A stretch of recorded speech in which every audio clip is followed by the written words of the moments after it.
Assalamualaikum, selamat datang di channel Mama Dari. Oke, itu sisi bahagia ya Bun ya.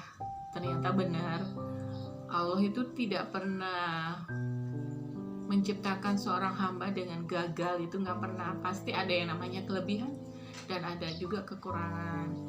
Tadi itu bahagianya ya Bun ya, karena pada usia 4 tahun juga dia udah lancar membaca, menulis lancar, membaca lancar tanpa saya kesulitan untuk mengajarin dia. Tapi Bunda, ketika main saya nggak boleh meleng dari dia, karena kalau meleng dari dia, maksudnya meleng apa ya, meleng itu tidak boleh lepas lah atau ngobrol sama ibu-ibu yang lain, saya nggak bisa, karena mata saya harus ngelihat dia terus. Kalau nggak gitu dia hilang kemana nggak tahu.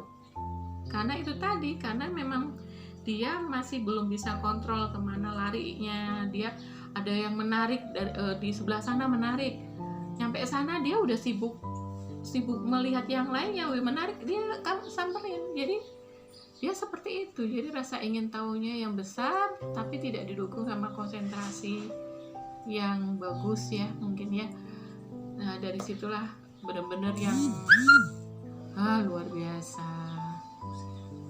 Dari penjelasan saya tadi, berarti saya tahu usia, tahu anak saya ada yang beda, dan memang anak saya itu ada yang beda nih, itu fix di usia 2 tahunan Bunda.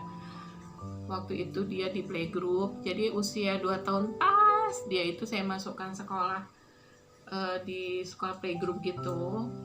Di situ kan ada pemeriksaan dokter, ketika per setengah semester itu ada pemeriksaan dokter, diperiksa, akhirnya konsultasi sama dokternya akhirnya dirujuk ke dokter anak, terus ke psikolog. Akhirnya fix kita nemuin tempat terapi yang di kota Bandung, namanya Surya Kanti. Di situ saya ketemu sama dokter anak, terapisnya, psikolog, kemudian dilakukan tes perkembangan, tes segalanya.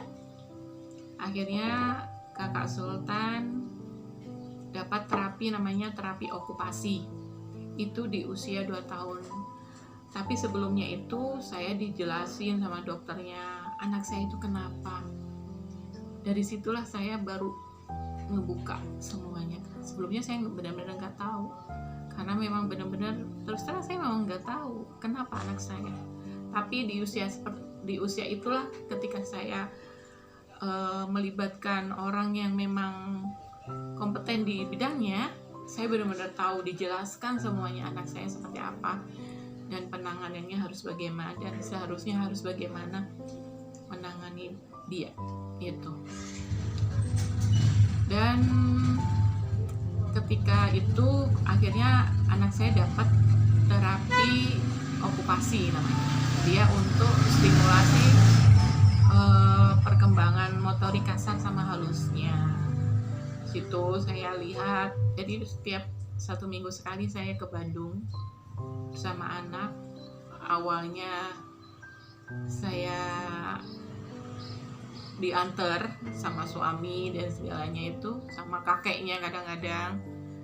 Tapi setelah itu saya berani sendiri naik bis sama anak. Terus pasti bayangin dong, naik bis itu pasti merepotkan banget, karena dia tipe anak yang gak bisa diam. Ternyata tidak Bunda, tidak. Jadi alhamdulillahnya itu anakku tipe anak yang memang harus diedukasi. Jadi saya edukasi anaknya sebelum berangkat. Saya kasih tahu kita perjalanannya menggunakan apa, harus bagaimana, kemudian berapa lama, itu saya kasih tahu semuanya. Kita naik bis nih Kak, nanti kita itu banyak orang, jadi kakak harus duduk tenang apa. Ternyata alhamdulillah pun berhasil.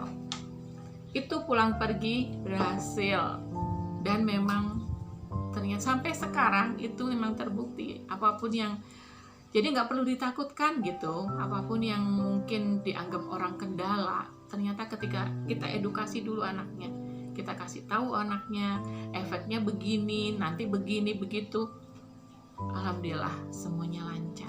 Bun, karena durasi ya cerita kita sambung di episode selanjutnya ya. Nanti di situ aku akan jelasin perjalananku di Suryakanti itu seperti apa. Ya, Suryakanti tahu kan tadi ya, tempat terapi anak aku. Terus kendala-kendalanya apa. Nanti ikutin di selanjutnya. Terima kasih Bunda. Assalamualaikum.